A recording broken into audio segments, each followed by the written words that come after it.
Bienvenidos, hermanos inmobiliarios. Comenzando la primavera, les voy a presentar a mi hermano y socio, Hernán Pietronave Spinelli. Bienvenidos a todos, buenas tardes. Gracias por estar del otro lado. Feliz primavera para todas las personas que nos están mirando, ¿no? Feliz primavera. Para los inmobiliarios, para los propietarios y los inquilinos y para los todos que nos miren, para el público en general. Pero bueno, vamos a empezar el programa entonces con la encuesta del programa anterior. Dale. ¿Te parece? Leo la pregunta. Vamos con la pregunta. ¿Cuál es tu opinión respecto a la resolución 350-2020 del IGJ sobre la disolución y liquidación de RE/MAX Argentina SRL? Y ahí comentaron, nuestro público se hizo presente como siempre en las encuestas y elegimos algunos mensajitos de los muchos que mandaron. Voy con el primero, ¿te parece? Dale. Bueno, Claudio Marino de Claudio Marino Propiedades dice: excelente resolución, paso importantísimo, operan ilegalmente, nuestra profesión no se franquicia. Bueno, contundente, ¿eh? Claro. Claudio, clarísimo, o sea, dijo la profesión no se franquicia, no da lugar a dudas. No dio lugar a dudas. Después tenemos un también contundente, pero más sencillo el mensaje y pequeño, pero no por eso menor, no por eso menos valioso. Exacto. La escasez es valor aparte. Dice Patricio Bedetti, ejemplar y justa. Sí, conciso. Sí, conciso. Excelente. Y demostró su pensamiento. Dale. Seguimos con el próximo, que es de Liliana Ferraza, de Ferraza Propiedades, que dice: algo justo. No es lo mismo ser un profesional con la responsabilidad que ello implica que un mismo agente, ¿no? Perfecto, o sea, habla de la responsabilidad profesional, ¿no? De la cantidad de tareas que indelegables, tiene, ¿no? De un profesional con respecto a un agente que, bueno, no tiene las mismas responsabilidades. Y la responsabilidad con el comitente, ¿no? Que es muy importante, que no es menor. Fundamental. Bueno, y ahora viene Leonardo Paulini, Propiedades. Dice: no estoy en contra de las franquicias en sí, solo que la profesión de corredor inmobiliario, como otras profesiones, no pueden ser desarrolladas por personas que no posean un título habilitante. Hay que atenerse a la ley que nos legisla. Bueno, acá Leonardo habla acerca de que las franquicias, bueno, no está en contra de eso, no está en contra del formato que dice, pero habla de legalidad. Pero sí legalidad. Bueno, perfecto. Todas las opiniones libres, exactamente. Excelente. Seguimos entonces con Damián Cafarela, de Cafarela Inmobiliaria, un amigo. Sí, lo tenemos acá, a Dami. Bueno, la unión de los corredores en su totalidad. Bueno, salió con una frase vinculada a la unión de los corredores inmobiliarios. Integrar al sector. Integrar a todo el sector. Bueno, después tenemos a Alejandra Gursel, de AW Negocios Inmobiliarios. Dice: es un hecho histórico para la profesión, ahora esperemos que se haga cumplir la resolución y no se desaproveche una oportunidad. Bueno. Cada uno pudo opinar, libres totalmente de cada una de las opiniones y comentarios de cada uno de nuestros colegas, amigos en muchos casos, ¿no? Y audiencia, ¿no? Audiencia en general, por supuesto. Bueno, y hablando de historia, vamos con la próxima entrega, la última del Corona Crash Inmobiliario. Dale.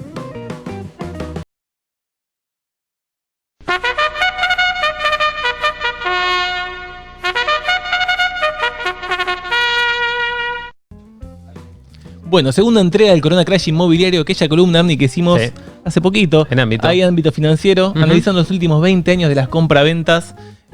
Bueno, acá en Argentina, en la capital federal, ¿no? Exactamente. Y hoy nos vamos a centrar en una crisis de operaciones, ¿sí? En la crisis de cantidad de compraventas de la época del cepo cambiario, ¿no? Qué exactamente. Bueno, el 28 de octubre, hay que hacer un poquito de historia, ¿no? De 2011, pocos días después de que haya sido reelegida como presidente, Cristina Fernández de Kirchner instauró restricciones a la compra de moneda extranjera, ¿no? Sí.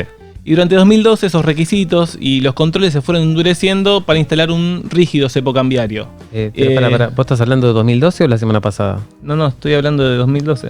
Ah, porque me parecía como que se repite un poquito la historia, ¿puede ser? Puede ser que hayas tenido un déjà vu. Sigamos viendo entonces el análisis que estamos haciendo del 2011-2012, cuando comenzó aquel cepo de Cristina Fernández de Kirchner. Bueno, a través de estas restricciones del acceso a la moneda, justamente el gobierno lo que quería era especificar las operaciones de compraventa inmobiliaria, ¿no?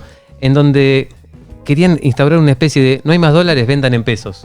Exactamente, y los vendedores que respondían a esto, mira, si no hay dólares, la verdad no vendo, pero no hay que juzgar al vendedor, hay que entender el razonamiento, ¿no?, que tiene, porque el cepo es un eufemismo épico, ¿no?, para disimular la falta de confianza en la moneda argentina. Sí, aparte justamente el proceso debería ser inverso, o sea, vos tenés que primero generar que la moneda sea confiable, generar que la gente quiera transaccionar esa moneda, para después que solamente el público va a poder vender y comprar en una moneda que siente confianza. Pero si no tenés confianza, no podés convencer al público que venda una moneda que vos quieras, porque sí. Claramente, históricamente, igualmente lo que fue la volatilidad de la moneda argentina, del peso nacional, a través de las diferentes devaluaciones inflacionarias, lo que hizo fue justamente que el ahorrista argentino medio se refugie en su capital, lo mejor de su patrimonio, que es un inmueble, lo más valioso, en moneda dura, moneda extranjera, en este caso norteamericana. Además, no es un juicio de valor en contra del comitente vendedor, porque cuando el comitente comprador se convierta en propietario y tenga y ocupe su misma posición, va a razonar de la misma forma, va a querer que su patrimonio sea evaluado en una moneda dura, fuerte y no inestable como el peso argentino. El cartel de venta va a estar con el signo dólar impreso sin lugar a dudas.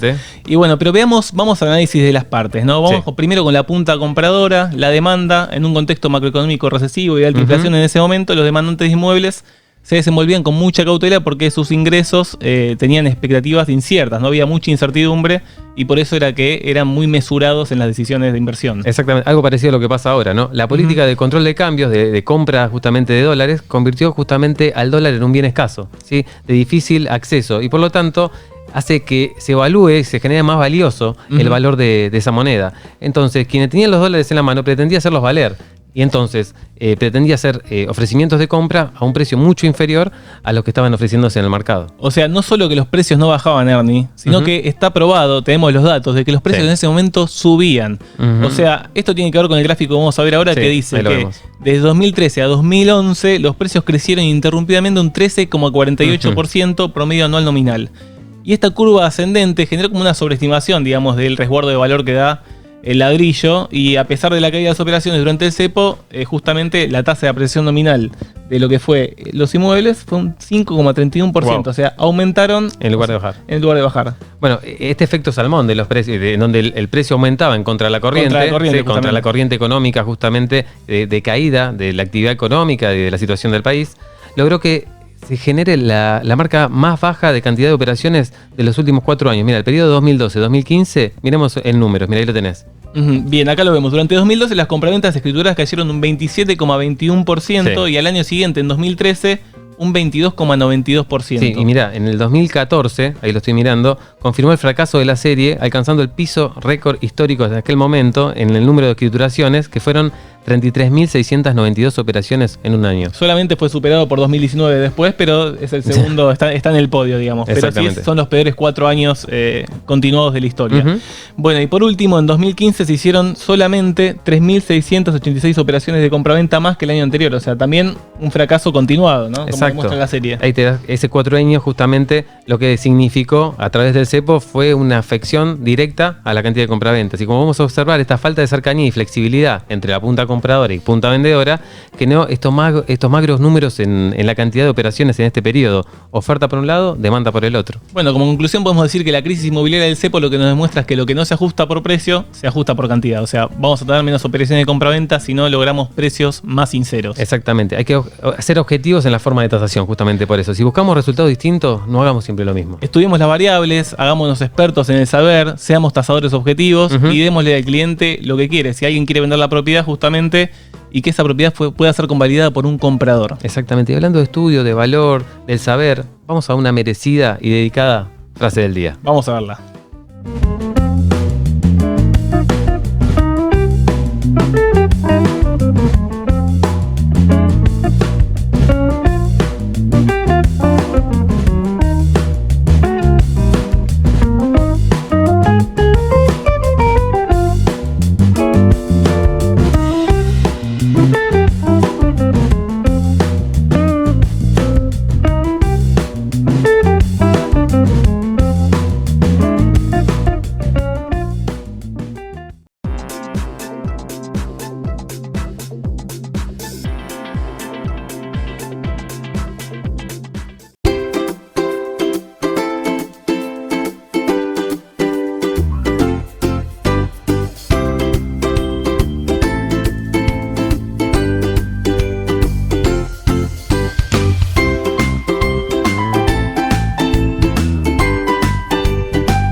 Fiancor.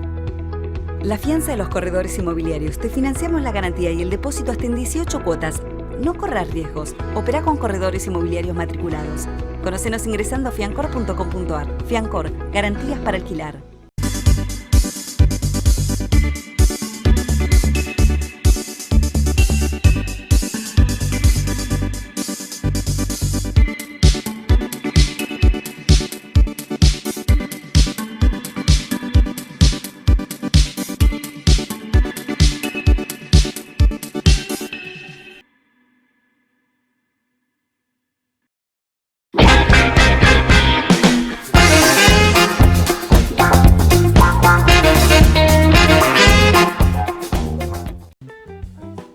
Nuevo bloque de Hermanos Inmobiliarios y me quedo solo en el estudio, y cuando me quedo solo es para presentar la sección galáctica de los miércoles. Vamos a descubrir de historias inmobiliarias, historias de propiedades, terrenos, casos emblemáticos que quedaron en la memoria colectiva de la sociedad.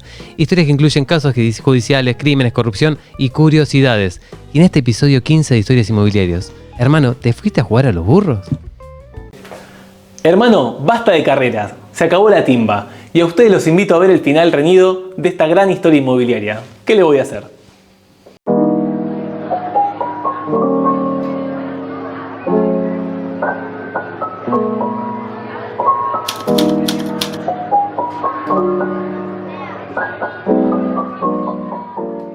Esta historia inmobiliaria nos remonta al 3 de febrero de 1852, cuando Juan Manuel de Rosas fuera vencido por Justo José de Urquiza en la batalla de Caseros. Allí, los terrenos que habían pertenecido al entonces gobernador de Buenos Aires pasaron a manos del Estado.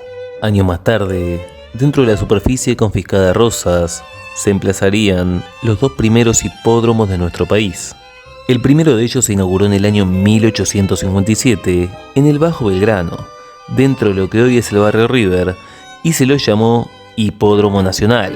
Incluso, en parte de la superficie de ese solar, hoy se encuentra el Estadio Monumental y el Club Atlético River Plate. El Hipódromo Nacional tenía un servicio muy peculiar. Ofrecía a los apostadores la posibilidad de viajar gratis en un tranvía que los acercaba a Pampa y las vías del ferrocarril central argentino. Al finalizar la jornada hípica, eran varios los desafortunados que habían perdido todo el dinero que habían llevado y ni siquiera contaban con una mínima suma para volver a sus hogares. Lo único que tenían era el boleto de regreso a Pampa y la Vía, si bien lugar de salvación, donde quedaban totalmente varados. Allí solían vender alguna pertenencia para conseguir unos pesos que le permitan continuar con su camino. Ese es el motivo por el cual la frase estar en Pampa y la Vía describe la situación del que se ha quedado sin dinero. En sus comienzos el Tour fue un espectáculo masivo, aquel que más público congregaba, solo comparable a lo que hoy es un partido de fútbol. Por este motivo, en el año 1875 se dispuso el cierre del Hipódromo Nacional para la apertura de un estadio más ambicioso en un predio de 60 hectáreas. Así, el 7 de mayo de 1876 se inaugura el Hipódromo Argentino sobre la entonces Avenida Bertris, que después se convirtió en Avenida del Libertador. La primera versión del hipódromo fue de estilo victoriano. La tribuna principal era la única protagonista y estaba construida con madera, metal y techos de zinc. Según cuentan, aquel día inaugural, más de 10.000 personas pudieron ver la primera largada sobre la pista que hoy lleva 144 años, siendo testigo de la historia del Turf Nacional. En el año 1882, el gobierno de Carlos Pellegrini, cuyo nombre lleva la tribuna oficial, se dio el predio en usufructo al Jockey Club. Algunos presidentes que fueron habitués de sus tribunas fueron Julio Argentino Roca, José Figueroa Alcorta, Hipólito Yrigoyen y Marcelo Torcuato de Alvear. Pero según dicen, no había domingo que no te encontraras en sus gradas al afamado cantante mundial Carlos Gardel, quien incluso le dedicó un himno del tango argentino a su pasión por una cabeza. Pero habrá que cambiar de vida, ¿eh? Ya estoy harto de perderlo todo. Por una cabeza. Sí. En las carreras, cuando dos caballos se trenzan en un final palpitante, cabeza a cabeza, mi dinero vuela. Por una cabeza. Y cuando el corazón pide descanso por miedo de seguir queriendo, los ojos brujos de una mujer que pasa me atan a su palabra. Por una cabeza. Por una cabeza. Por una cabeza de un noble potrillo que justo en la raya afloja al llegar y que al regresar parece decir: no olvides, hermano, vos sabés, no hay que jugar. Por una cabeza me tejón de un día de aquella coqueta y risueña mujer que al jurar sonriendo del amor que va mintiendo quema en una hoguera todo mi querer. Hacia 1900, Buenos Aires vivía su Belle Époque y a ella se ajustó el hipódromo palermitano, sumándose como un fino guante a los sitios más exclusivos de la ciudad. Las autoridades del hipódromo sucumbieron al encanto de la arquitectura francesa y para las reformas contrataron al arquitecto francés Louis Faudu-Hagich, quien había construido el Cours Central de Roland Garros. Se reemplazó la madera y el metal por cemento y se hizo hincapié en la expresividad de las líneas rectas y en la mínima ornamentación bidimensional. Los pórticos de ingreso, los salones, las arañas, la composición de su fachada, sus pisos de madera y mármol y sus majestuosas escaleras son prueba fiel de que fue pensado y ejecutado como un palacio. Continuando con el diálogo en francés, en 1912 se inaugura la prestigiosa confitería La Paris, sitio donde funciona una famosa cervecería artesanal que ofrece un espacio distendido y fino a sus visitantes. Como detalle ultraparisino, Duchagich hizo traer 2 réplicas de los caballos de Marly, cuyos originales se encuentran en el Louvre, colocándolos como custodia de la entrada de su obra. Las imágenes de esos años muestran la elegancia de las damas de largo o con miniriaque y sombrilla, y señores de riguroso traje y sombrero, o el típico bombín recién llegado de Europa. Eran obviamente los socios del jockey, que ocupaban la tribuna oficial, claramente diferenciada de la popular. Sin embargo, el tiempo se encargaría de democratizar esos sectores, mezclando distinguidos amantes del show equino con simples burreros que soñaban con salvarse. Volviendo a los detalles de arquitectura, la tribuna Paddock, que se encuentra hacia el lado de la avenida Dorrego, junto a la redonda de exhibición, había sido construida hacia finales del siglo XIX, mientras que las otras 2 se agregaron a partir de 1940. El paisaje se completa con encantadores jardines decorados, con esculturas y escalinatas, que invitan por los laterales a la pista y a las tribunas. Además de las tribunas, los restaurantes y los paseos conocidos que tiene el hipódromo, hay un rincón que es inaccesible para el público. Se trata de la Villa Hípica, a donde solo pueden entrar peones, jockeys, cuidadores, veterinarios, los dueños del estud y, claro, los caballos. Está ubicada en la otra punta de las tribunas, en Olleros y las vías del ferrocarril Mitre, un predio lleno de caballerizas, la representación del campo en plena ciudad. La pista principal tiene 2.500 metros de largo, está compuesta por arenilla, limo y arcilla, y posee un sistema de drenaje que hace posible que los caballos corran en todas las condiciones climáticas. Sin embargo, el hipódromo no se reduce simplemente al juego y a las apuestas. El Salón Tattersall, obra del arquitecto italiano Virgilio Sestari, es el lugar preferido de grandes personalidades para fastuosos festejos de etiqueta. En el año 1953, este hipódromo pasó a denominarse Hipódromo Argentino de Palermo, luego de que el gobierno peronista se lo expropiara al Jockey Club. En esos años, comenzó un periodo de decadencia en el estado de conservación del lugar, que se vio sumido en el abandono. De ese modo, el edificio se deterioraba y la actividad hípica comenzaba a extinguirse. En el año 1992, el presidente Carlos Menem decide entregar la administración del hipódromo en concesión con contratos hasta el año 2027 y la posibilidad de extenderlos por otros 5 años. En 2002 comenzaron a funcionar las tragamonedas gestionadas por Cristóbal López, quien en 2007 había conseguido que Néstor Kirchner le extendiera la explotación del millonario negocio hasta 2032. Pero en el año 2018, el por entonces administrador nacional de bienes del Estado, Ramón Lanús, echó luz sobre la desidia, inoperancia y corrupción de los diferentes gobiernos en la explotación de sus alquileres. Algunos contratos fueron firmados por Carlos Menem como presidente, otros tantos por De la Rúa y en su mayoría durante los 12 años de gestión de Néstor y Cristina Kirchner. Según surge de esta investigación del año 2018, el lujoso Salón Tattersall de Palermo pagaba un alquiler mensual de tan solo 300.000 pesos, cuando por rentar una noche del salón ambientado valía 480.000 pesos, más un catering de 3.000 pesos por persona.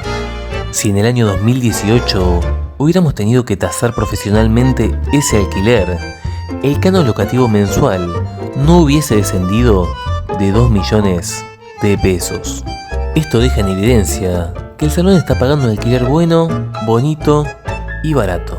Y desde Hermanos Inmobiliarios aconsejamos a nuestros funcionarios a defender los fondos, los intereses de los ciudadanos, con menor opacidad y mayor transparencia. Pero el hipódromo no es un ámbito donde imperen los consejos. Si de consejos se trata, solo se siguen al pie de la letra aquellos que apunten al caballo favorito, a la fija y a la suerte. Esta mole de cemento nació de madera, supo resucitar del abandono y hoy es parte del patrimonio arquitectónico de la ciudad. Es un lugar muy especial, una iglesia a la que nadie falta, dicen los fanáticos burreros, y algo de eso tiene. Cuando hay lluvia, pista mojada, dicen que es un pecado no estar ahí. Apasionante como pocos, pasional hasta el punto en que por una cabeza muchos lo han perdido todo, y son muy pocos los que se acuerden de que lo han ganado.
Fiancor.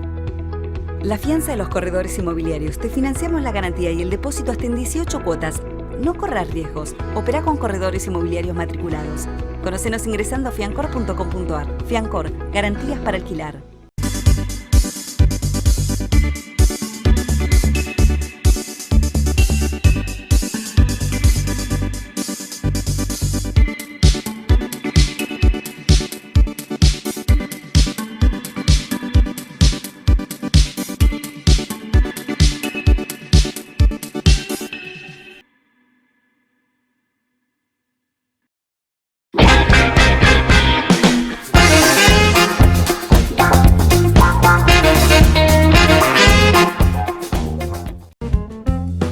Bueno, último bloque de Hermanos Inmobiliarios y hoy, hermano, tenemos un invitado que vale más que el dólar. Más que el Blue, y justamente, y no va a tener ningún cepo para hablar. Tenemos a un licenciado en Economía graduado en la UBA. Exactamente, es conductor de CNN Economía y forma parte de 2 equipos, la consultora Inbec y también de un equipo que tiene su prestigioso apellido. Así es, pero te agrego uno más, tiene un tercer equipo, que es River Plate, es fanático de River Plate. Para mí el más importante para él. Tenemos entonces a un nuevo hermano inmobiliario con nosotros. Santiago Bulat, bienvenido a Hermanos Inmobiliarios. Por favor, muchísimas gracias por la invitación. Bueno, un placer haberte tenido acá, tenerte en el programa. Y nosotros somos fieles seguidores tuyos, te seguimos en la radio, te seguimos en el programa que también que hacías con Sucho en su momento. Clave que estén ahí. Ahora es recíproco, claramente.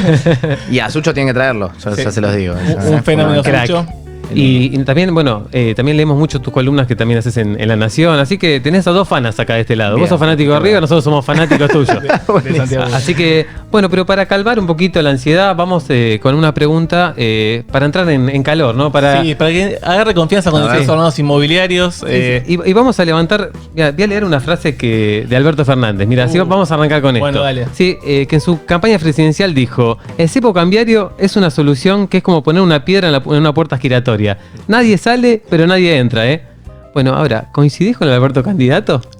Yo a ese Alberto lo voto, me parece bien. Efectivamente, no, coincido, claramente. Digo, el cepo es una medida que a priori, desde que se puso el cepo en 2011 y cuando se puso el cepo ahora, las reservas nunca pararon de caer. O sea, es una puerta giratoria que incluso tiene fallas, porque le siguen saliendo dólares. Y por otro lado no te entra un solo dólar. Claro. Con lo cual, esa premisa o esa metáfora que usó, perfecta, digamos. Pero claramente no se hizo, ¿no? No se salió del cepo. Hay una desconfianza grande y, bueno, va a ser difícil la salida. El tema es que lo que más me preocupa es la frase que se escuchó del presidente del Banco Central, que básicamente lo que dice es: hasta que no entren dólares, no se puede sacar el cepo. Ajá. Es como que yo te diga, hasta que no adelgace no voy a hacer dieta. Es una cosa medio extraña. Claro. Como que en realidad tengo que adelgazar, tengo que hacer dieta, digamos, para poder adelgazar. Y acá es lo mismo. Digamos, si no te van a entrar los dólares mientras vos sigas teniendo un cepo cambiario. Es tan básico como eso, pero es difícil en un gobierno que tiene mucha desconfianza poder levantarlo, ¿no? Y previamente, el domingo anterior, Martín Guzmán, el ministro de Economía, había dicho que no iba a haber nuevas restricciones sobre el cepo cambiario.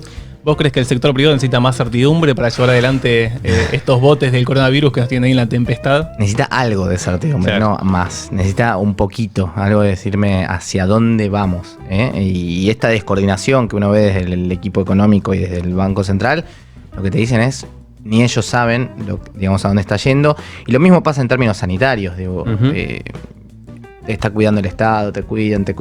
Y la curva ve que es un cohete, ¿viste? El mensaje no coincide con la realidad. Claro, entonces decís, bueno, ¿hasta cuándo saben realmente qué está pasando, qué están haciendo? Y toda esa desconfianza que se ve en plano sanitario, que es mucho más delicado, obviamente, pues estamos hablando de muertes y demás, pero llevado a lo económico, da mucha incertidumbre. Y eso es una bola que cuando escala es difícil de frenar muchas veces. Ajá. ¿Y la economía y la salud es una falsa dicotomía generada? Yo creo que la economía y la salud van bastante de la mano. Bien, es muy interesante. Bueno, pero aparte relacionado también con el emisionismo, ¿no? Monetario, vos hiciste hace poquito una columna en La Nación que fue ¿qué es la ilusión monetaria, ¿no? Llevaste una gran explicación, pero vos lo bajaste a tierra, lo llevaste bien a lo Bulat. Le explicaste a la gente de a pie en qué consiste. Pero bueno, ahora explícale un poquito a nuestro público. Bueno, a nuestra doña Rosa Inmobiliaria. Claro, bueno, la ilusión monetaria, justo en el sector inmobiliario también hay un montón de eso, ¿no? Pero me pasa siempre que me preguntan, por ejemplo, ¿es momento de comprar un auto y demás? Y al otro año que compraron el auto, dicen, bueno, subió el dólar, pero mirá mi auto cómo subió, se revalorizó un montón. Ahora lo que le digo es, no, porque en realidad vos vendés ese auto, te das vuelta para comprar otro auto y todos los autos subieron. Entonces, en términos relativos, no es que vos hiciste una negocio, sino que todo se ató al dólar, digamos, y todo subió. Exactamente. Entonces, esa ilusión de creer que uno capaz le ganó a la inflación, finalmente no termina pasando, y esos hay ejemplos por donde quieras, ¿no? En términos de ilusión monetaria, sobre todo en esta economía que no sabés cuánto salen las cosas. Yo, si me preguntás cuánto sale este micrófono y me dice alguien sale 5.000 pesos, digo, y puede ser. Si alguien me dice sale 50.000, digo, y la verdad puede ser. También. Digo, con la ropa pasa lo mismo, digamos, con cuestiones mucho más básicas, esenciales y del día a día, que perdemos la noción de los precios. Y la distribución monetaria ahí juega un rol fundamental, porque claramente pensamos que ganamos o pensamos que perdemos sin tenerlo demasiado claro. Es como que yo te diga, te voy a aumentar a todos los jubilados y a toda la población 25%. Buenísimo. Y la inflación es de 30% y perdiste, con lo cual no tiene sentido, digamos, el 25%. Y la gente cada mes ratifica más con sus compras de moneda extranjera, obviamente, ¿no? Efectivamente. Por eso no hay nada cultural en el dólar, no es la cultura, es solamente que el peso... Es un eufemismo, no es moneda, épico sin sentido. Claro, no, bueno, y ustedes lo saben más en el rubro inmobiliario, pero claramente se ha elegido, por lo menos en el AMBA, una determinada moneda para realizar las transacciones. La otra no es aceptada, digamos. Si la gente no la acepta, por algo es, ¿no? No culpemos a la gente que no la valida, sino culpemos al Estado que lo emite. Exactamente. No es una actividad delictiva, como decía. No, hay bueno, que escuchar cada cosa.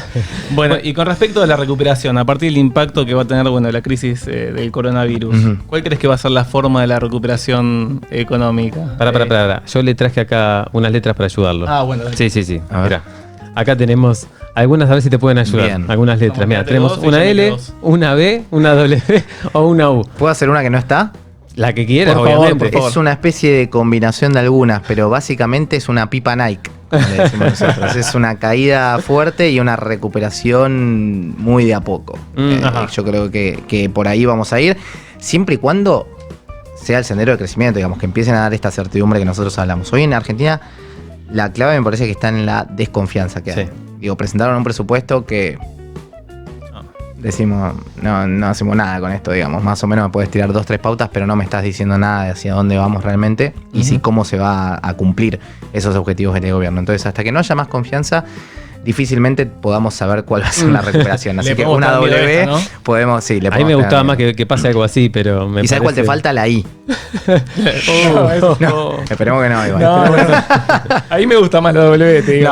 Sí, pero creemos que va a ser eso, que no va a ser rápida la recuperación como en otros países donde fue caída fuerte y repuntó fuertemente, sino que muy de a poquito se va retomando un nivel normal. En Argentina tenemos que crear nuevas letras, me parece ya, ¿no? Sí. Las creamos. Inventamos todo. Y aparte con esto, con respecto también al crecimiento, vimos un informe del 4 de septiembre que hicieron en la consultora INVEC, en donde analizaban justamente que esta recuperación, pero enfocada específicamente en el rubro de la construcción. Y habían hecho un análisis particular con respecto a algunas manifestaciones que había hecho el gobierno con respecto a la evaluación, ¿no?, del crecimiento del rubro de la construcción. Pero contarle a la gente, pues solo lo leímos, pero queremos que cuentes al público. A ver, efectivamente, hay dos indicadores que siguen un poco lo que pasa con el sector de la construcción. Uno es el ISAC, digamos, ambos medidos por el INDEC, y otro es el cómo viene la actividad. Uno lo que te mide es básicamente cómo viene la compra de insumos, desde, no sé, cal, cemento, todo lo que se necesita para el rubro de la construcción. Y eso empezó a crecer muchísimo, sobre todo porque por los precios, por el stock que puedes hacer, porque no sabes qué va a pasar adelante. Entonces decidís, bueno, esto, ¿cómo me dolarizo en algún punto? Bueno, es haciendo eso. Claro. Con este dólar barato, esperando una posible evaluación. Me estoqueo. Es ahorro a futuro, digamos. Es ahorro a futuro, exactamente. Decís, no es perecedero, con lo cual lo puedo tener ahora y eventualmente utilizarlo. Eso empezó a crecer un montón con la expectativa de que haya una futura evaluación, viendo las brechas cambiarias y demás, y aprovechando la situación de una manera, reitero, de dolarizarse o de ahorrar. Y por otro lado, el sector de la construcción en sí, de cuánto se está haciendo, que es de los sectores más afectados. Si uno los ve en términos de empleo, es el que más cayó en términos de empleo, son casi 30% de puestos de trabajo, que tienen una lógica distinta al sector de la construcción en términos de empleo, sobre todo porque tienen un fondo de desempleo que es distinto en general a cómo funcionan los demás rubros, los demás sectores, y por eso tiene una movilidad quizás diferente, una flexibilidad diferente.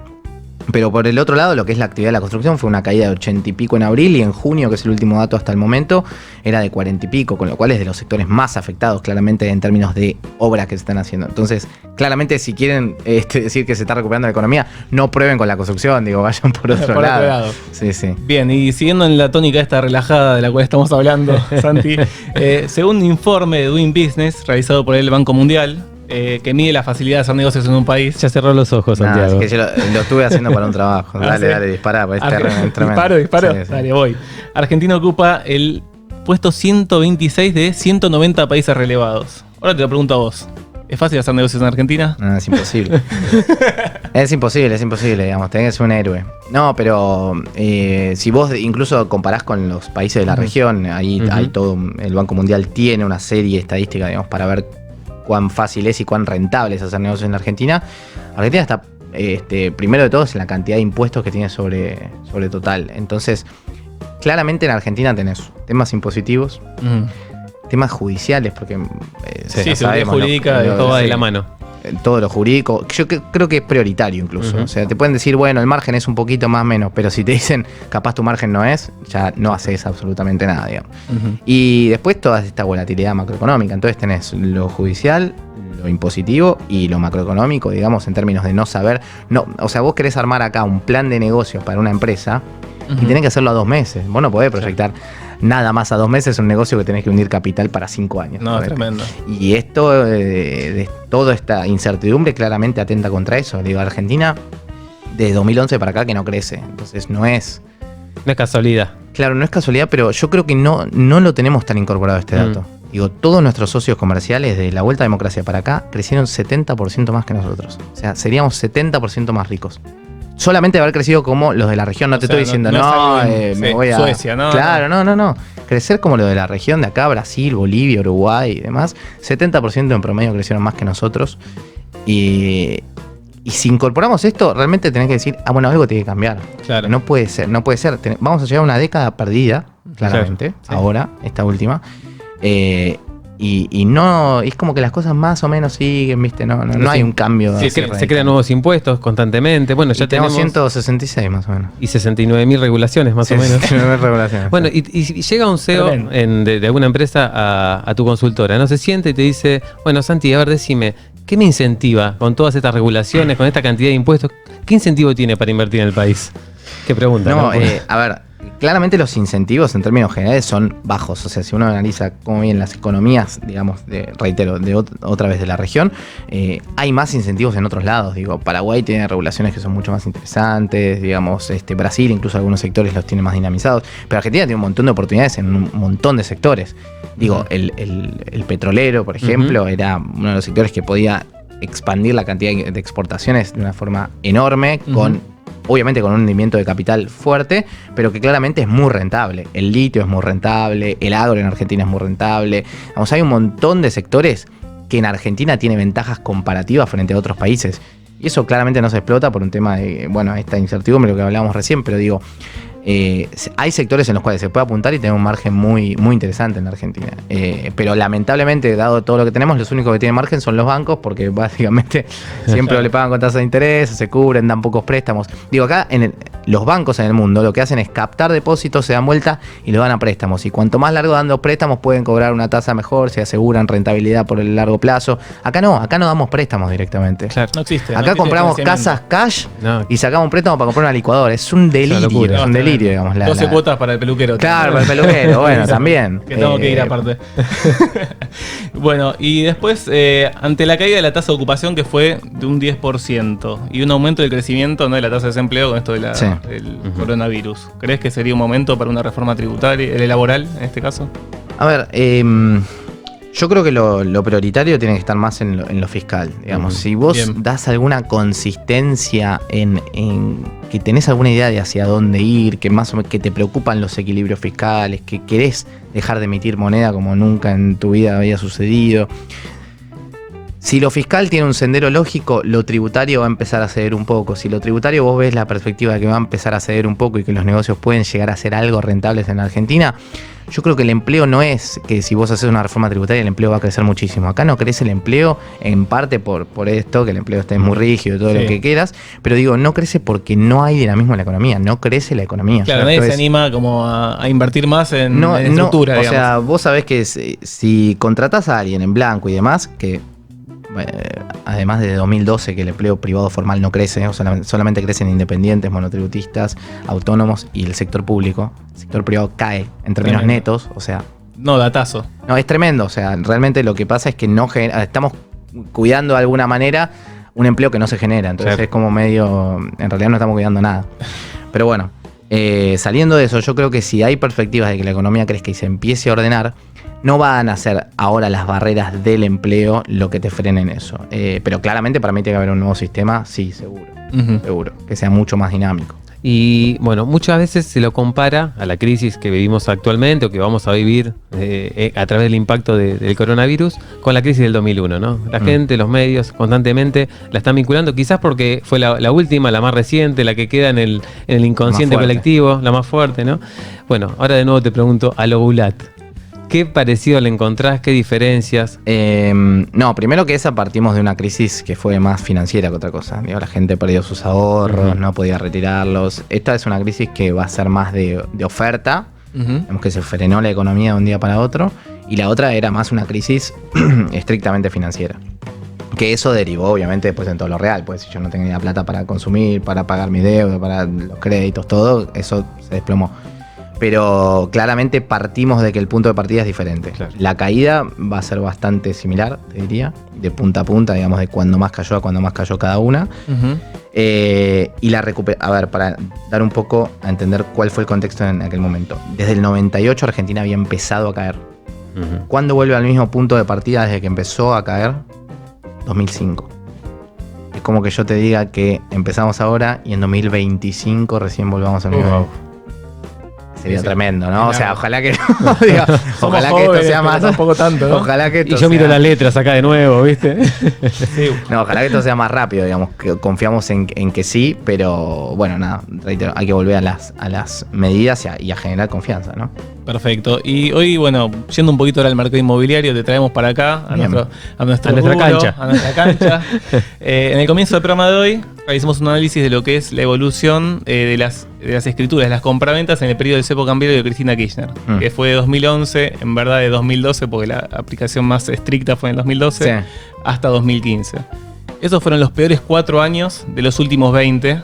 Eso te lo tiro como dato como para que lo tengas. De los últimos 20 en escrituras en la ciudad de Buenos Aires. ¿Y los cedines? ¿Cómo anduvieron ahí? ¿Van a volver los cedines? Es muy buena la pregunta. Y bueno, es una forma de blanquear el blue, ¿no? Y sí. Bueno, y acá tenemos un público inmobiliario. O sea, ellos tienen que esperar esos 4 años. ¿Vos qué ves en este horizonte de corto plazo? Sí, yo, pienso que... A ver, si uno mira en la Argentina en términos de cuánto cuesta el metro cuadrado y demás, en su momento Argentina estuvo en el 2017, me parece, creo que con su pico máximo, ¿no? Ahí ya estábamos fuera de estándares que uno decía, bueno, si compras acá, si todo nos sale bárbaro, puede ser que baje un poco más. Pero a ver, si nos medimos ahora en términos regionales y demás, es difícil también hacer un comparativo de cuánto valen hoy las cosas acá, porque básicamente no hay demasiadas escrituras como lo había en otro momento, como para decirte, bueno, este es finalmente el precio en el cual se está pisos históricos estamos. Sí. Claro, pero ¿cuánto se convalida eso? Yo no puedo comparar 4.000 escrituras contra 80.000 que había en otro momento, suponete. Es difícil hacer esa... Hoy la validación de oferta está en el 1%. Claro, por eso. Eso ya te da un... Claro, te da un mercado, que es difícil. Exactamente, no hay mercado. Y yo creo que, reitero, me parece que lo del ISAC y demás te da a entender que los costos de la construcción para desarrollar nuevos emprendimientos está como accesible. O sea, es uno de los sectores que para mí puede llegar a ser dinamizador el año que viene. Siempre que el Estado no diga, bueno, yo quiero ser el que haga todo, digamos, que le dé un poco de lugar al sector privado. Bien. Básicamente porque el Estado está quebrado. Cree el impuesto nuevo. Claro, que no cree un el impuesto 164. nuevo. Claro, basta. Terminemos con los impuestos. No, pero básicamente lo que me cuesta entender un poco más es qué puede llegar a pasar con la demanda. Porque vamos a ingresos. Ingresos. Claro. Sobre todo para a quién van dirigidos esos desarrollos inmobiliarios, ¿no? Claro. Pensando en personas, digamos, directamente casas habitacionales, de primera vivienda, segunda vivienda, digamos, depende del desarrollo que hagan, porque vamos a un escenario de menos dólares, o sea, más difícil cada vez llegar a esa cantidad de dólares que uno le exigen para comprar determinada vivienda, y un salario real que no lo vemos creciendo en corto plazo. Entonces, el escenario es que la demanda costaría por lo menos que empiece a traccionar un poco, ¿no? Sin crédito, además. Claro, sin crédito. No, sin crédito ni lo tenía. Eso hay que ver qué pasa con los UBA, que lo vienen congelando. En algún momento eso va a explotar. Sí. Y bueno, y en este contexto, ¿no?, de inestabilidad, ¿crees que es momento también para la inversión en activos seguros? A ver, históricamente, claro.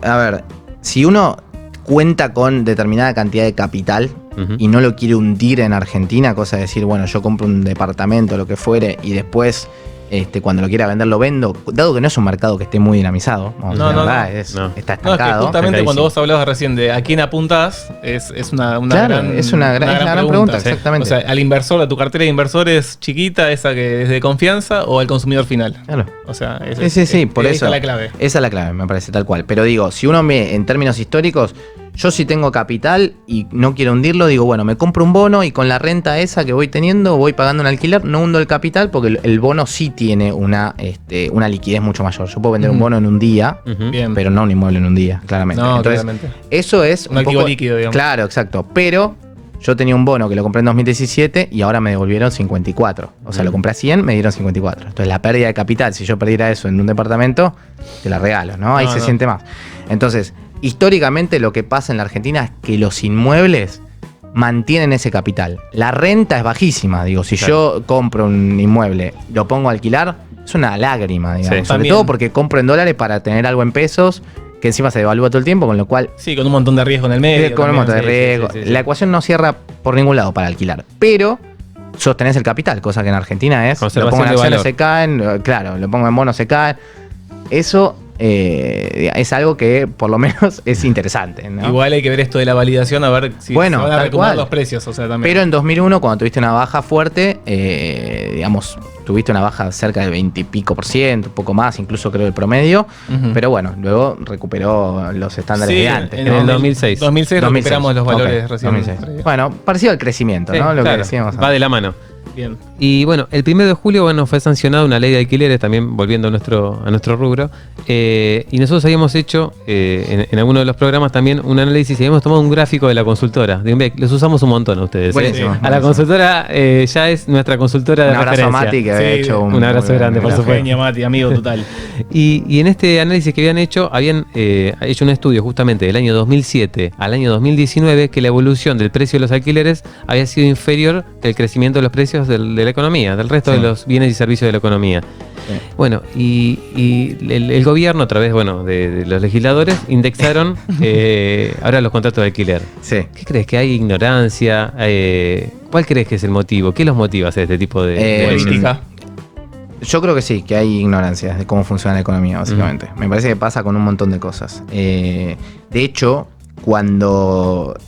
No quiero meter nombres propios, ni mucho menos, pero digo, una vez que se... Las iniciales.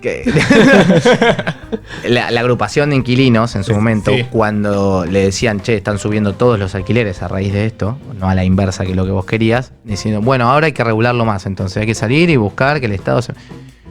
No, claro, o sea, no entendiste, digamos, que en realidad no. De hecho, si uno... O sea, en Argentina es... Compro en dólares, hundiendo un montón de plata y te estoy cobrando un alquiler que en general, en términos históricos, está bajísimo. Claro. O sea, si yo había leído un informe de reporte inmobiliario, además del informe que hicimos nosotros, que te mostraba que hoy, digamos, la rentabilidad de alquiler era bajísima. Entonces, para el inquilino ya per se estaba en una buena situación, digamos, en relación. No es que todo lo contrario. Entonces, esta regulación ahora hace que si yo hundo un montón de capital y encima voy a tener menos renta, y me vas a poner más riesgo, yo te voy a tener que subir la renta sí o sí. O sea, sí o sí voy a tener que aumentar los alquileres. Porque si me das más riesgo, yo asumo más riesgo, necesito más beneficio.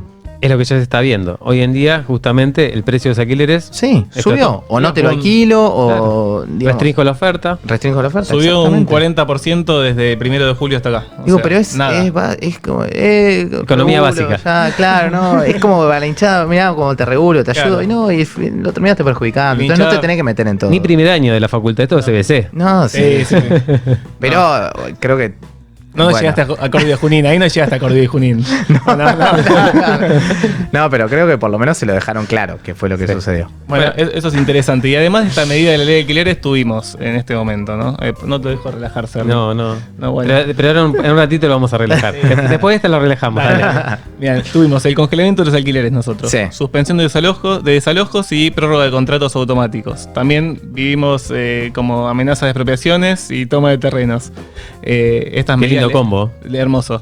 ¿Estas medidas lesionan el derecho de la propiedad, te parece? Hablando de lo que veníamos hablando antes, seguridad jurídica, previsión. Hay temas que son interesantes. Yo creo que en un momento de pandemia que no sabemos qué va a pasar y demás, si muchas personas están perdiendo el empleo y lo que fuere, yo creo que ahí el Estado tiene que tomar acción en el sentido de decir, pará, frenemos un segundo la moto, porque esto que está pasando es muy atípico. No eches a la primera persona que tiene una familia de 5 integrantes de la casa porque no puede pagar el primer mes de alquiler. Perfecto. Tengamos una lógica de banquemos esto, la economía va a volver a recuperar.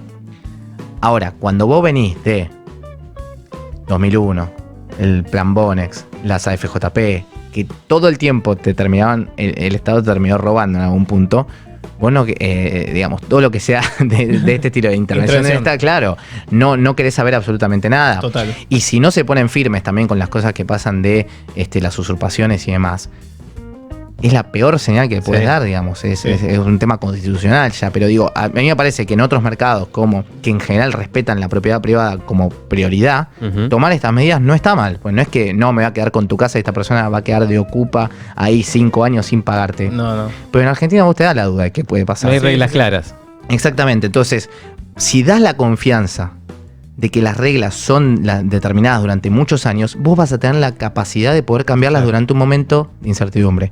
Pero Argentina, como no tuvo reglas claras, no las tiene, en los momentos en que quiere cambiar algo se quieren expropiar. Entonces el sentimiento es lo que no generaste durante mucho tiempo. Sí, obviamente son medidas que no hay que discutir. Aparte, ahorro, inversión y propiedad privada es como... Sí, por básico, eso, pilares esenciales de cualquier... Si querés dar medio incentivo a que la economía funcione, eso tiene que estar. Bien. Bueno, vamos a relajarlo un poquito. Clarísimo, da igual. Pero es crack, nosotros lo seguimos. Yo le dije que era fan. Es un 10.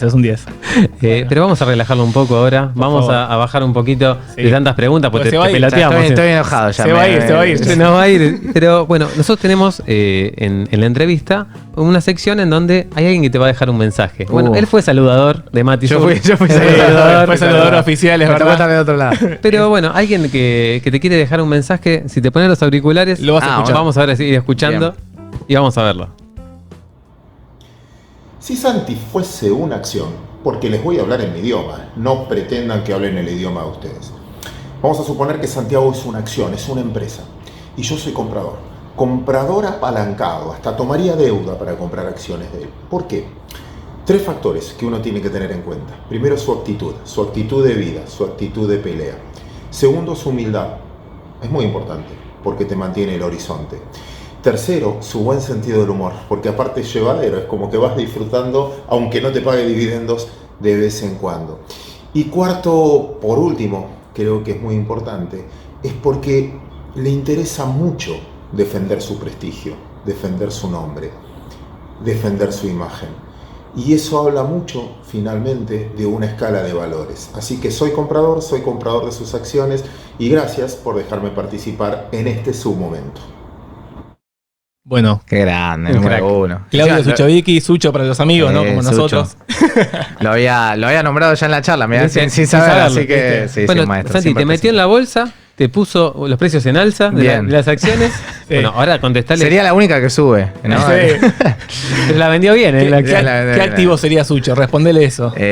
No, a ver. Yo saliendo ahí de la metáfora de la bolsa, para mí, Sucho fue...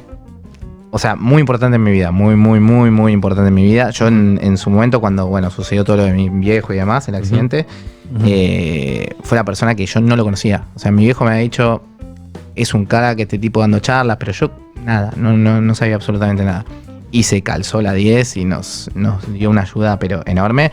Y conmigo es consejero, digo, yo lo llamo y le digo, ¿podemos hablar un segundo? No sé qué, no te quiero molestar. Y charlamos.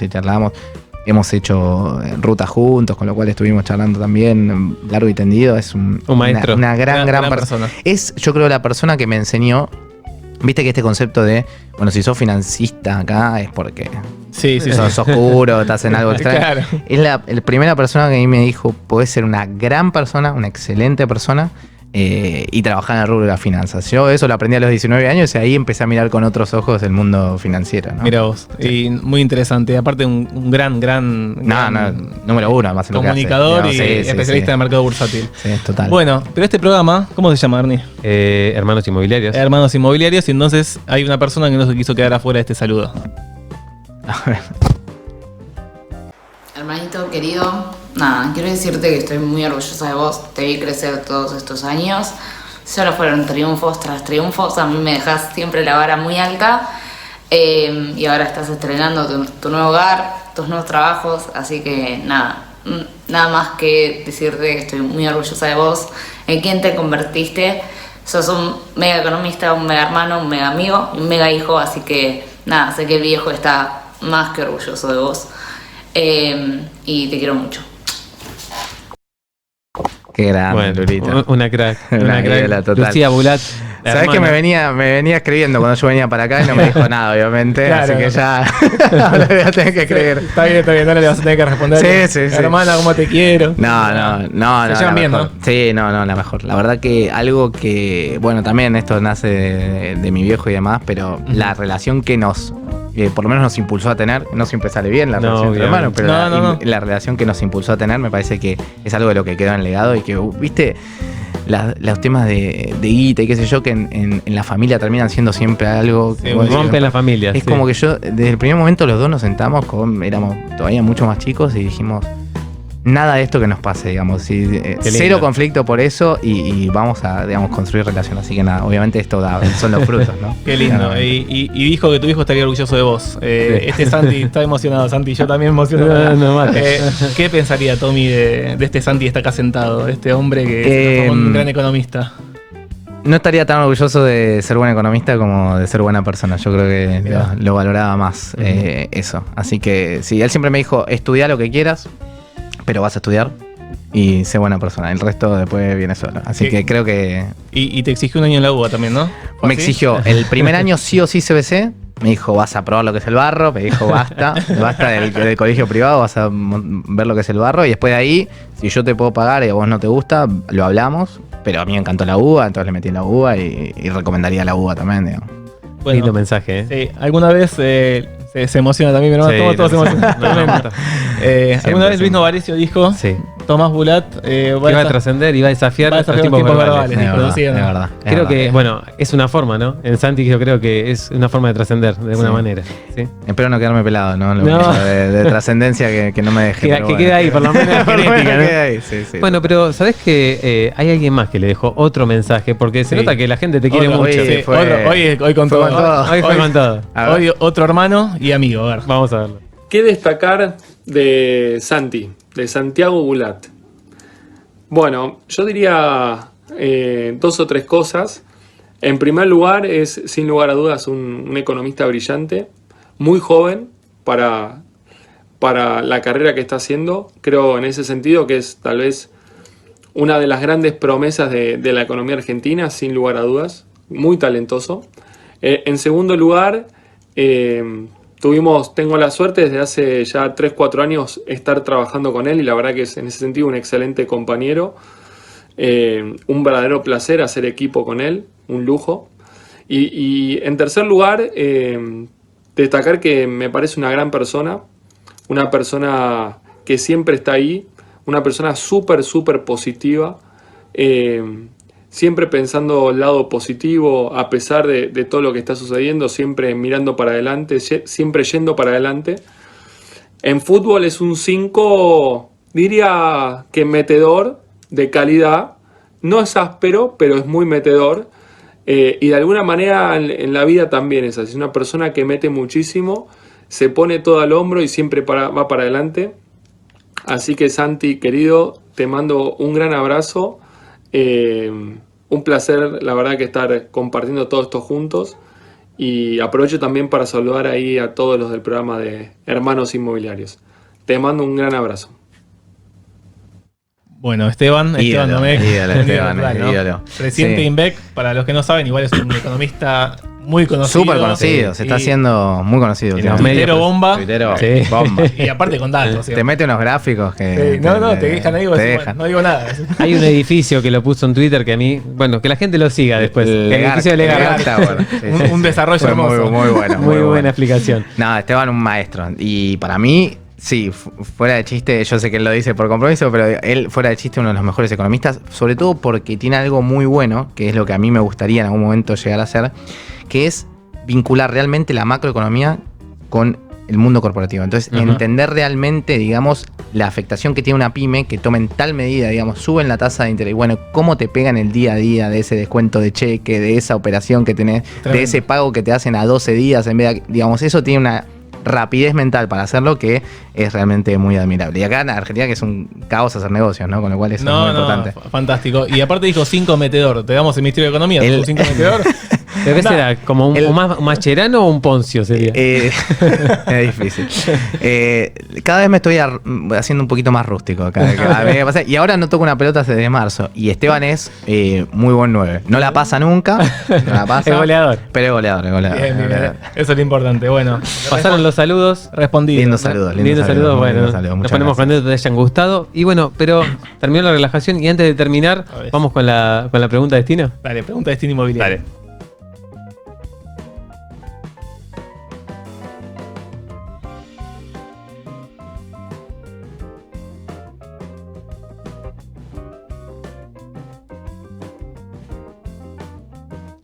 Bueno, pregunta de destino inmobiliario. Te contamos en qué consiste. La pregunta de destino inmobiliario son 2 sobres. Cada uno de estos sobres tiene una pregunta detrás.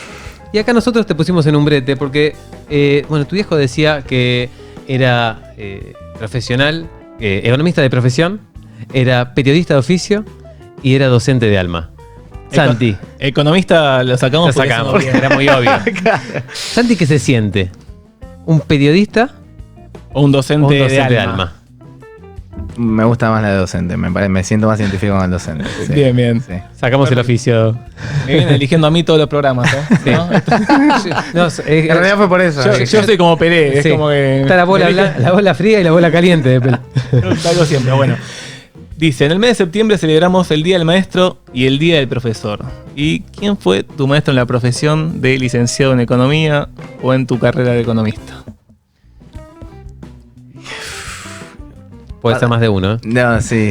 A ver, pasa que... Puedes hacer un curso, entero. Te dejamos hasta 35 más o menos. No, a ver, me pasa algo. Claudio Sucho no fue profesor mío de materia, pero para mí fue un profesor de todo. Entonces, vale. Eso es como válido. Y después, profesores así que me hayan marcado mucho. A mí Daniel Heyman me marcó muchísimo. Un gran profesor que tuve. José Da Pena, quien es el actual director de la maestría que estoy haciendo en finanzas corporativas. Es otro de los ¿En qué facultad? En la UCEMA, ahora. Ya en diciembre termino, si todo sale bien. Vamos. Que estamos bien. Pero ellos me parece que fueron así profesores que me han marcado y me han hecho que me guste realmente la economía. Y uno más que se llama Gabriel Palazzo, que en su momento fue con Ramiro Albriego, otro de los profesores que más me gustó tener, que era ayudante en aquel momento y ahora tengo una relación muy buena, con la cual hablamos de macro todo el día. Así que ellos me parece que los elijo ahí en el grupo de profesor. Elegí un grupito. Me lo dejaron. Bueno, muy bien. Aparte, respondió la pregunta y le enfocó específicamente. Un 5 metedor. Bueno, Santi, la verdad, un placer haberte tenido en el programa. Un gusto enorme. La verdad que nosotros nos llevamos, como decimos en cada programa, y en este caso en particular, un hermano inmobiliario, porque la verdad que con los mensajes que te dejan, por lo que pudimos percibir en la entrevista cuando te invitamos al programa, se nota que sos una gran persona, muy humilde. Principalmente. Y eso es clave, una persona preparada, joven, emprendedora, y eso vale mucho para la Argentina que queremos. Vas a poder defender y mejorar el legado todavía. Pero es una responsabilidad, lo sabemos. Antes de que se vaya, tenemos un presente de Spinelli Propiedades. Bien, con todo. Vamos a darle. Bien, con todo eso. No es chiste, no es chiste. Es una producción de hermanos inmobiliarios, ¿no? Y ahí va el regalito, entonces. Millones muchas gracias. Esto para la maestría lo tenés que abrir cuando te recibas. Listo, ya está. Un lujo. Viste que dicen que hay que usar alcohol ahora con el coronavirus. No sé si pero está bien. Es otro tipo de alcohol Bueno, Santi, un placer. Millones de gracias por la invitación. Sigan haciéndolo, que la verdad que mucha gente tiene que entender todavía más esto y no tomar decisiones que después lleven a que tenga el resultado adverso, ¿no? Información y conocimiento. Sí, totalmente. Bueno, es más necesario. Bueno, Tommy. Santi. Mira. Bueno, está bien, pero salió. Salió, mira. Estuvo acá estuvo con nosotros. Qué grande, bueno. Millones de gracias. Un honor tenerte acá. Antes de cerrar entonces, hermanos, el programa, vamos con la pregunta de la encuesta del programa próximo. Exactamente. En comparación con el cepo impuesto por el gobierno de Cristina Kirchner entre 2011 y 2015, ¿crees que esta nueva restricción cambiaria afectará en menor, igual o mayor medida al mercado inmobiliario. Ya comentar ahí, ¿eh? Ahí comenten los inmobiliarios. Ay, ¿qué dirán? Despacito, sin improperios, por favor. Sin improperios, hasta 3 renglones, por favor. No comenten mucho que después se van por las nubes, si no. Bueno, y bueno, hermano, se acabó. Se terminó el programa número 15 de Se terminó el 15, nos tenemos que despedir. Nos vemos el próximo miércoles, 19:30 horas, por el canal de YouTube de Stay Real TV. Un programa de lujo. Nos vemos. Hasta la próxima.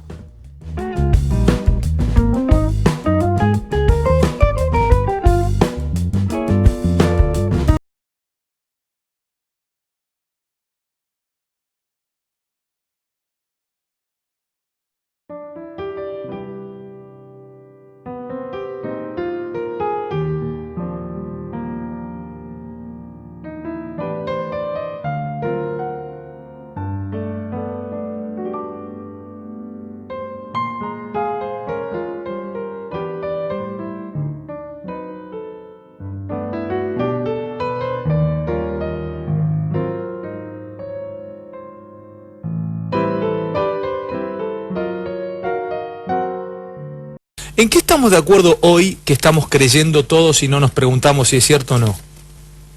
¿Qué? En este. ¿En qué? Pero para. ¿En qué estamos todos de acuerdo con el dólar que es qué? ¿Qué le hemos dado? ¿Un valor que no lo tiene? Que cumple los requisitos. A ver, para hacer moneda se necesitan tres requisitos para que esto sea moneda. Uno, que me sirva como moneda de cambio. ¿Qué quiere decir esto? Que yo te doy 100 pesos y vos me das algún bien. Sí. Algún café, algo. Sí, dale. Bueno, segundo, referencia de valor. ¿Qué quiere decir esto? Que yo te pregunto, che, ¿cuánto vale tu camisa? 150 pesos. ¿Cuánto vale la mesa? Tanto. Y tercera condición es reserva de valor. Es decir, que yo agarro, me lo guardo, lo uso dentro de 3 meses y compro lo mismo que hace 3 meses. ¿Ese lo cumple el peso? Muy bien. Para comprar y vender, cumplimos. Sí. Referencia de valor, parte sí, parte no, porque yo te digo un precio de un departamento, ¿y qué me lo decís? En dólares. Entonces ya no es para todo. Tercero, ¿ahorrás en esto? No. Bien, entonces no tenemos dinero. Porque no cumplen los 3 requisitos. ¿Lo usás para comprar y vender afuera? Sí. ¿Te sirve como reserva, como unidad de valor? O sea, me tasás ¿Cuántos autos, de inmuebles, sí, todo? Sí. ¿Y para ahorrar? Sí. Creemos. Porque cumple los 3 requisitos. Qué bien explicás, hermano. Este es el punto, ¿entendés? Sos profesor vos, ¿no? Sí, profesor. Hace años, 20 años de profesor. Ahí se cumple los 3 requisitos. Exactamente. Para cambiar, para que tengamos noción de valor y para reserva. Y el problema de la Argentina cuando vos tenés inflación es que dejás de usar para reserva de valor. Entonces la moneda se va degradando con la inflación. Primero deja de ser reserva de valor, después deja de ser unidad de medida, y esto te va empezando a pasar, y a ustedes le pasa también, que a veces van a comprar algo y no sabes si es caro o barato. Totalmente, no sabes si es caro o barato. Sí, pero ¿me cobra mucho o me cobra poco? Entonces dejaste de perder unidad de valor. Y finalmente cuando tenés hiperinflación, no sirve para nada. Desaparece. Exactamente.